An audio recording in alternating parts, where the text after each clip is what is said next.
So you hear everybody talking about Dead Space 2, the Bulletstorm demo, and the Crysis 2 demo, but you don't hear a lot of people talking about LittleBigPlanet 2, which they should be. LittleBigPlanet 2 just came out this month as well, and it is an excellent sequel to what was already an awesome game. If you remember, there was LittleBigPlanet 1, which I would have classified as a platform puzzle game.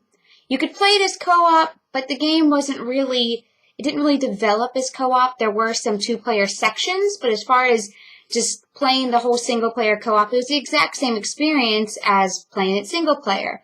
But one of the big things about LittleBigPlanet 2 is you can play with up to 4 other players on or offline. There are still 2-player and 3-player sections in the single-player game, but the whole game, at least a single-player story level, it feels more developed for co-op. In fact, it almost encourages co-op. Now, the new co-op sections and features of LittleBigPlanet 2 is only one of the small parts that's new. There's tons of new gadgets. There's these new gloves that allow you to pick up things and throw them. Before, you could only move them back and forth on the same plane. You know, for LittleBigPlanet, you've got your front, your middle, and your back. But now you can actually pick things up and move them between different planes and throw them, including your co-op partner. You can pick them up, throw them to higher levels to get those excellent prize bubbles that we all want to get. There's also a gun that shoots almost like paintball. There's also another little gadget that allows you to grappling hook. So yeah, it allows you to attach yourself to some fabrics and swing around to pass obstacles and get more prize bubbles. There's also new, I guess you could call vehicles. There's a bee suit, a puppy suit. You can ride a camel. There's also a hamster suit, which is probably one of my favorites. And you just can run around and, you pull the certain thing that makes these vehicles or suits or whatever you want to call them appear, and each of them has special powers. Like the bunny suit can do basically a butt stomp or a ground pound if you're familiar with Mario. Also, the puppy can do this crazy sonic bark that kind of moves the world around you. Then there's the bee suit that can allow these little sack bots, as they're called, attach themselves to you, and you can kind of move them around. Hamster suit has super speed and so forth. It's really very innovative. Now, I don't know if it's because of the suits and the new gadgets and whatever.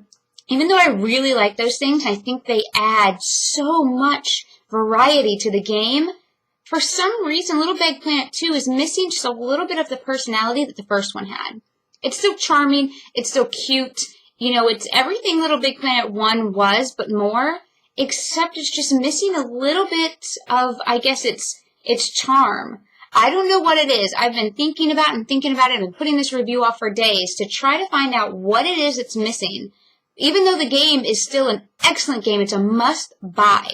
Even if you didn't like LittleBigPlanet 1, well, no, don't get it if you didn't like it. But if you didn't play LittleBigPlanet 1, I'd still recommend getting 2, because it is a great game. It's a huge jump. Huge jump for a sequel, because nowadays a lot of sequels are more like 1.5s, but that's another topic. It's just missing something very small and minute, but I'm definitely noticing that it's missing. Now, the community levels are bigger and crazier than ever. Like, some of these community levels are just impossible. Now, that's one thing I want to talk about LittleBigPlanet 1 for a second, is that game got so hard. Like, when you got to the dojo section of it, I don't know if you played it, but if you got, further on in the game, you get to the dojo section, it gets so hard. Like, I have not been that pissed off at a game before in my life until LittleBigPlanet 1, and I haven't been that pissed off at a game since. It just got ridiculous. And LittleBigPlanet 2, it definitely has a softer curve, like a softer learning curve.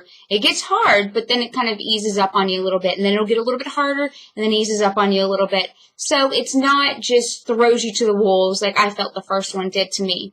But the community levels, they have stepped up a huge notch. Now, I never dabbled in the creating a level section of LittleBigPlanet 1.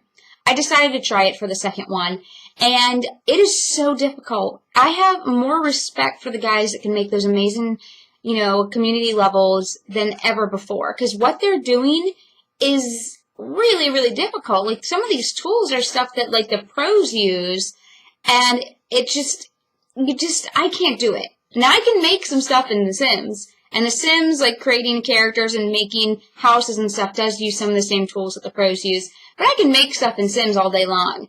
I just could not do it in Little Big Planet 2. I think the stuff that they offer and the variety and how you can really make your own levels in Little Big Planet 2 even better than Little Big Planet 1 is a huge bonus to the game, especially for all you creative guys out there. If you've made a Little Big Planet 2 level, make sure you put in the comments, what your username is and what the name of your level is, because I really want to go play it.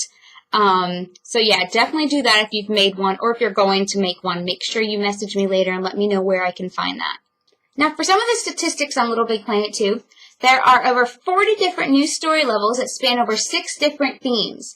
Now, one of my favorite themes is definitely like the sci-fi kind of technologic level. Is technologic even a word, or is that just a song? Either way, that's what that level reminds me of, is that word, technologic, and that's one of my favorite levels. There's up to 4-player online or offline multiplayer mode and 3 new gadgets for you to use. There's a new music section that allows you to make and create your own music for your own customized Little Big Planet 2 levels. You can use different kind of musical instruments and their pitches and everything to make your own soundtrack. There's tons of new create materials, tons of new create tools, and Little Big Planet 2, all of its DLC from Little Big Planet 1 is completely backwards compatible. So overall, I say Little Big Planet 2 is a must for any PS3 owner. If you own a PS3, you gotta get Little Big Planet 2. And if you haven't played the first one, and you just know of Little Big Planet, don't let the cute littleness of it really sway you off from buying it, because it is an excellent game, and its difficulty level is definitely going to be a challenge for even the most hardcore gamer. Now, although I would classify the first one, like I said before, as like a puzzle platformer, I definitely would say Little Big Planet 2 is much more of an action puzzle platformer. There's a lot more stuff going on than just your average adventure game, so I definitely recommend it. Pick up Little Big Planet 2, don't let Dead Space 2 take up all your time, and you won't regret it. So thanks for watching, guys, and don't forget to put a link down in the comments if you've made a Little Big Planet 1 or 2 community level, because I really want to check it out. And I will talk to you guys later.